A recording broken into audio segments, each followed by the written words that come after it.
नमस्कार। आज हम इतिहास का एक ऐसा पन्ना पलटने जा रहे हैं जिसे अक्सर कह सकते हैं कि दबा दिया गया है। ये कहानी है मरी झप्पी नरसंहार की, एक ऐसी सच्चाई जिसे बहुत कम लोग जानते हैं।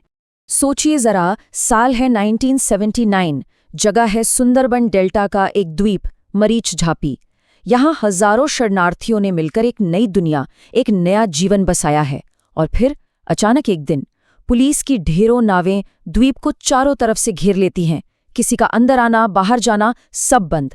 सबसे बड़ा सवाल यही उठता है कि आखिर एक सरकार ने अपने ही लोगों के खिलाफ ऐसी नाकाबंदी क्यों की?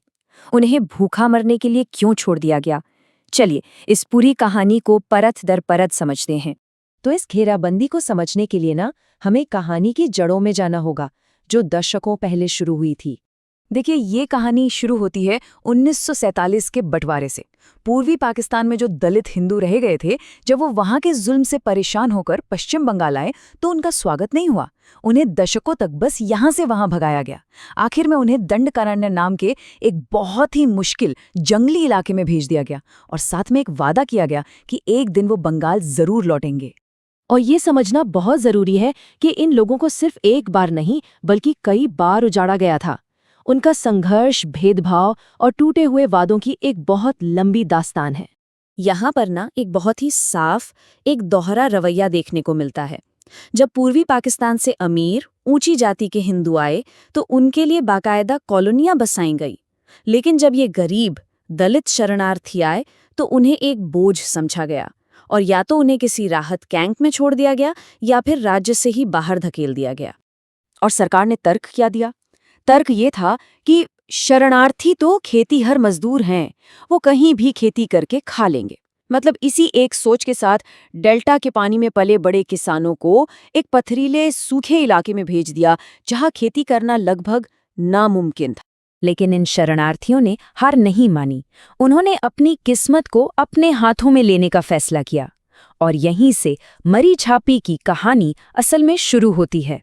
तो हुआ ये कि 1977 में वाम मोर्चा की सरकार आई और इन शरणार्थियों में एक उम्मीद जगी कि शायद अब उनका बंगाल लौटने का वादा पूरा होगा। इसी उम्मीद के सहारे करीब 1.5 लाख लोग दंडकारण्य के उन जंगलों से पैदल ही बंगाल के लिए निकल पड़े। और इन लोगों ने जो कर दिखाया वो वाकई में कम माल था। उन्होंने सुंदरबन में एक वीरान द्वीप चुना, मरीच झापी, और कुछ ही महीनों में उसे एक जीती जागती बस्ती बना दिया। वहां सिर्फ घर ही नहीं बने, स्कूल बने, क्लिनिक बने और मछली पकड़ने और व्यापार की अपनी एक पूरी अर्थव्यवस्था खड़ी हो गई। पर शायद उनकी यही आत्मनिर्भरता, उनकी यही कामयाबी उनकी सबसे बड़ी दुश्मन बन गई। राज्य ने इस फलते फूलते समुदाय को अपने लिए एक खतरे की तरह देखा। सरकार ने अचानक से अपना रुख बदल लिया। कहा गया कि ये बस्ती तो अवैध है, इससे पर्यावरण को खतरा है और यहाँ तो हमें विकास की योजनाएं लानी हैं। बस इन वजहों का हवाला देकर बस्ती को खाली करने का फरमान जारी कर दिया गया। और इसके बाद जो हुआ वो बेहद क्रूर था। 24 जनवरी को धारा 144 लगा दी गई।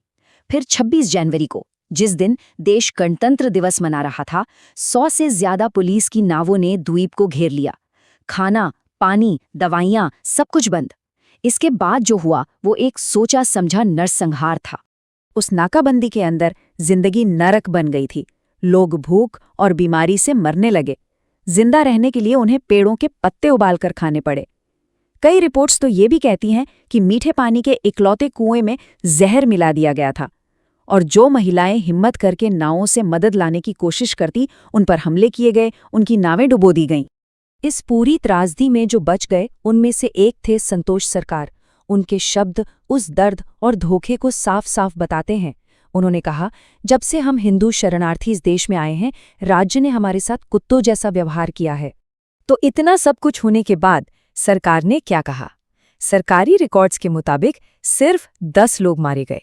लेकिन जो लोग वहां थे, जो बच गए और जिन लोगों ने बाद में इस पर रिसर्च की, उनका अनुमान है कि 7,000 से भी ज्यादा लोग या तो मारे गए या फिर लापता हो गए। 10 और 7,000, ये जो फर्क है यही इस कहानी के दबे हुए सच को चीख चीख कर बताता है। इस घटना के बाद असल में हमारे सामने दो बिल्कुल अलग-अलग कहानियां आती हैं। एक है सरकार की कहानी और दूसरी है उन लोगों की कहानी जिन्होंने इस खौफ को अपनी आंखों से देखा और झेला। एक तरफ सरकार कहती है कि ये लोग अवैध घुसपैठिए थे, पर्यावरण को बर्बाद कर रहे थे और बहुत कम बल का प्रयोग किया गया। वहीं दूसरी तरफ शरणार्थी कहते हैं कि हम तो अपने ही देश के नागरिक थे, हमने एक आत्मनिर्भर समाज बनाया था और हमारे ऊपर एक वैश्य हमला किया गया जिसमें हजारों लोग मारे गए। सच इन दो बिल्कुल अलग कहानियों के बीच कहीं दफन है। और इस पूरी कहानी का अंत और भी ज्यादा दर्दनाक था। जो मुट्ठी भर लोग जिंदा बच गए थे उन्हें घेर कर ट्रकों में जानवरों की तरह भरा गया और वापस उसी दंडकारण्य के जंगल में फेंक दिया गया जहां से वो एक बेहतर जिंदगी की उम्मीद लेकर चले थे। ये उनका तीसरा विस्थापन था। आज इतने दशक बीत जाने के बाद भी मरिकछापी की सच्चाई को कभी आधिकारिक तौर पर नहीं माना गया है। तो सवाल आज भी यही है कि इतिहास की इस खूनी अध्याय पर पर्दा क्यों डाला गया और इसका पूरा सच आखिर कब सामने आएगा।